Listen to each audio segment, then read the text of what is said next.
E o propósito de 30 dias acabou ontem. Acabou meu propósito de 30 dias ontem, o propósito de busca, de entrega do coração, da vida a Deus, de orações diárias. Mas um propósito específico de gravar aqui nesse canal aqui meu, enfim, e postar, porque ele era o propósito era de gravar vídeo e postar, porque na verdade essa busca e essa entrega do coração a ele e essa busca de proximidade, intimidade, ela tem que ser diária e tem que ser para sempre, né? Para sempre. Hoje em dia eu sinto falta.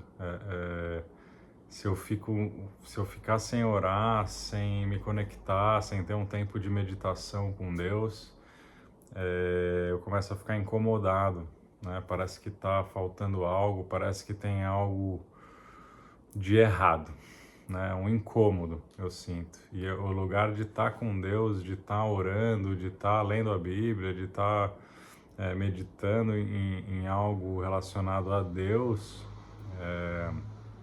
é algo que faz parte da minha vida agora e eu me sinto mal se eu não estiver fazendo isso pelo menos em algum momento do dia. Não tem nem como. Na verdade, são vários momentos do dia que eu paro, reflito, converso, oro e me debruço e me jogo no chão de joelhos em alguns momentos, né? De reflexão, de entrega mesmo, porque é Ele quem comanda, né? A nossa força vem dele. Se a gente não tiver sempre com esse momento reservado para Ele, a gente vai acabando se distanciando mesmo. A gente vai se distanciando aos poucos e a nossa vida vai ficando fraca. Nossa vida vai ficando com um sentido raso, frágil, né? Mas enfim, eu vim fazer esse vídeo hoje também porque eu comentei nos últimos dias ali de algo que eu tinha dúvida em relação a Jesus, do propósito dele. Eu tinha uma dúvida muito grande quando se falava que Jesus veio para pagar o pecado de todo mundo e quem crê nele, né, ele pagou os pecados e tudo mais. E eu pensava, pô, mas Jesus 2000 anos atrás, como assim? Eu não entendia muito essa questão. E aí eu vim trazer a reflexão de que eu tive, o meu entendimento e que me satisfez em relação a essa dúvida.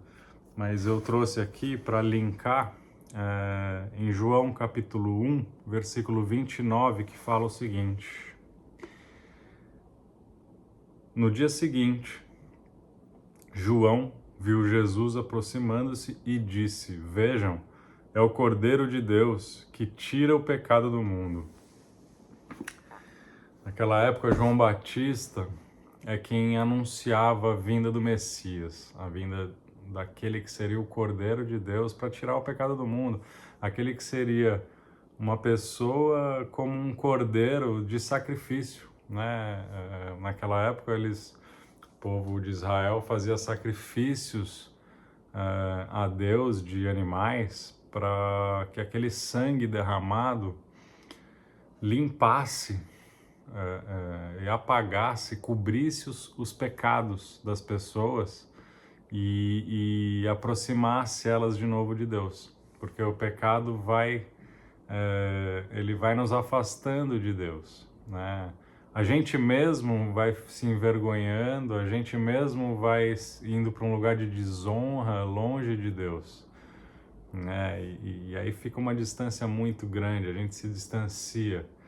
E a gente vai entrando no dia a dia do mundo, do pecado, e vai cada vez menos lembrando de Deus e cada vez mais vivendo conforme as coisas aqui materiais, né? Do dia a dia, das necessidades, dos desafios, dos obstáculos, e tudo pela força do nosso braço. E aí João Batista anuncia: esse é o Cordeiro de Deus que veio tirar o pecado do mundo. E aí tava essa dúvida, né? Como que ele tira o pecado do mundo? 2000 anos atrás, eu aqui. E aí numa reflexão de Deus vive numa eternidade, né? Ele vive na eternidade. Para ele o tempo de Deus é diferente.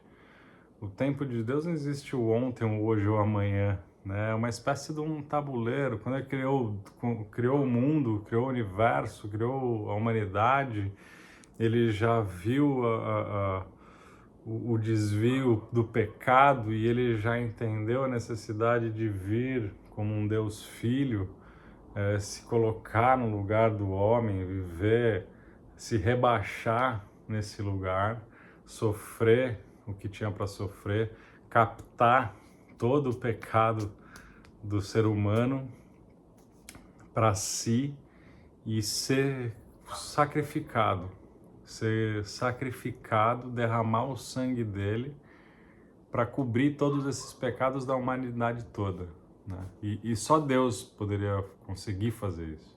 Só Deus, na forma de filho, vindo como filho Jesus, seria capaz de cumprir tudo que tinha que ser cumprido sem pecado, que é algo impossível para nós seres humanos, viver uma vida sem pecado, perfeita, para captar todo esse pecado do mundo e ser sacrificado com todo ele, para pagar essa conta toda.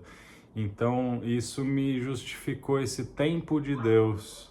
Eu vindo 2000 anos depois, né? No tempo de Deus não existe 2000 anos depois, é a eternidade, é tudo uma coisa só, né? Então, tudo aconteceu de uma maneira perfeita para nos justificar, né? Bastando, obviamente, que nós creiamos em Jesus e que Ele veio para isso, né? Nós temos que crer que Ele é o nosso Senhor e Salvador, quem nos salvou, quem nos tirou de uma vida, de um caminho de morte, né? O caminho do pecado é o caminho da morte. E aí, quando a gente entende o ministério de Jesus, quem foi Jesus, o que Ele fez por nós, o que Deus fez por nós, e nós entendemos e cremos nisso, nossos pecados estão pagos. E obviamente que não,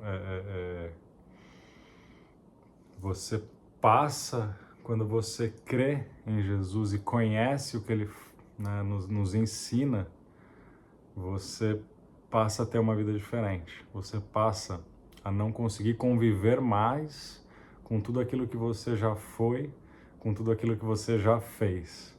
E não quer dizer que a gente vira santo, né? Mas quer dizer que a gente não tolera mais cometer erros e pecados, ainda que a gente faça de maneira inconsciente, mas quando a gente faz e toma consciência, a gente já se arrepende, pede perdão, né? Quando a gente tem a consciência, a gente já nem faz, porque a gente já sabe que aquilo não é certo, é um pecado, enfim, é errado, é desonesto, é desumano, enfim, a sua vida muda, né? Então, é por isso que Jesus tira o nosso pecado, nos cura, né? E fala, vai, segue, não peque mais. Então esse foi o entendimento que eu tive e que eu aprendi e queria compartilhar aqui, e vou terminar com as nossas orações de hoje. Querido Deus, meu Pai, eu posso não entender como tudo vai dar certo, mas eu confio no Senhor. Eu não vejo um caminho, mas sei que Tu encontrarás um. Eu tenho fé nesse exato momento que o Senhor está ajudando as minhas situações com Seu poder, amor e graça. As coisas podem parecer sombrias e bloqueadas agora, mas eu tenho fé que o meu amanhecer está chegando, em nome de Jesus. Amém. Meu Pai, eu termino o dia e a Ti eu entrego o meu cansaço. Obrigado por tudo e perdão. Obrigado pela esperança que hoje animou meus passos, pela alegria que eu vi no rosto das crianças. Obrigado pelo exemplo que eu recebi dos outros. Obrigado também pelo que me fez sofrer. Obrigado porque naquele momento de desânimo eu me lembrei que Tu és meu Pai. Obrigado pela luz, pela noite, pela brisa, pela comida. pelo meu desejo de superação. Obrigado, Pai, porque me deste uma mãe compreensiva e carinhosa. Perdão, porque me esqueci de que não sou seu filho único, mas irmão de muitos. Perdão, Pai, pela falta de colaboração, pela ausência de espírito de servir. Perdão porque não evitei aquela lágrima, aquele desgosto. Perdão por ter aprisionado em mim a tua mensagem de amor. Perdão por aqueles que deveriam pedir-te perdão e não decidem a fazê-lo. Perdão, Pai, e abençoa meus propósitos para o dia de amanhã. Que o despertar me domine um novo entusiasmo. Que o dia de amanhã seja um contínuo sim numa vida consciente. Boa noite, Pai. Até amanhã. Amém. Com todo o meu coração, eu declaro que eu e a minha casa serviremos ao Senhor pelo resto de nossas vidas, em cada passo, em cada decisão e em cada desafio. Eu escolho colocar o Senhor no centro do nosso lar. O Senhor é o nosso pastor e nada nos faltará, porque sob a sua proteção caminharemos seguros e confiantes. Quando o mundo traz tempestades, temos um abrigo firme no Senhor. Quando o medo tenta se aproximar, a fé no Senhor nos fortalece. Em união seguimos firmes, sabemos que o Senhor guia nossos caminhos com amor e sabedoria. A nossa casa é um altar de entrega, um lugar onde o Espírito Santo habita, renovando-nos a cada dia. Nós somos escolhidos para refletir sua luz e o seu amor, e nada pode nos separar desse propósito divino. Que essa aliança de servir ao Senhor seja a nossa força, a nossa esperança e o nosso legado, pois confiamos num Deus que cuida, provê e nunca nos abandona. Pai amado, hoje eu me aquieto diante de Ti, eu reconheço que tudo vem de Ti, que nada é pela minha força, pela minha sabedoria ou pelo meu mérito. Tudo que eu sou, tudo que eu tenho e tudo que eu sonho pertencem a Ti, Senhor. Quando o medo tentar me fazer parar, lembra-me que Tu estás comigo, Pai. Quando eu quiser controlar as coisas, ensina-me a confiar que Tu és quem conduz cada passo. Eu não preciso entender tudo, eu só preciso permanecer na Sua vontade e na Sua presença. É nela que eu encontro paz, que eu sou renovado, e é nela que o impossível se torna possível. Pai, tira de mim toda a ansiedade, todo o peso de querer fazer pelas minhas próprias mãos. Ensina-me a confiar que Tu és quem conduz cada passo. Eu não preciso entender tudo, eu só preciso permanecer na Sua presença e que o meu coração esteja quieto o suficiente para ouvir a Tua voz e leve o bastante para seguir aonde o Teu Espírito me guiar. Faz morada em mim, Senhor, que a Tua presença seja o meu abrigo e o Teu amor a minha força. Eu Te entrego o ministério, os planos e o futuro, que seja tudo Teu, do começo ao fim. Eu consagro ao Senhor o meu coração inteiro, a minha mente e o meu corpo. Em nome de Jesus, amém e amém.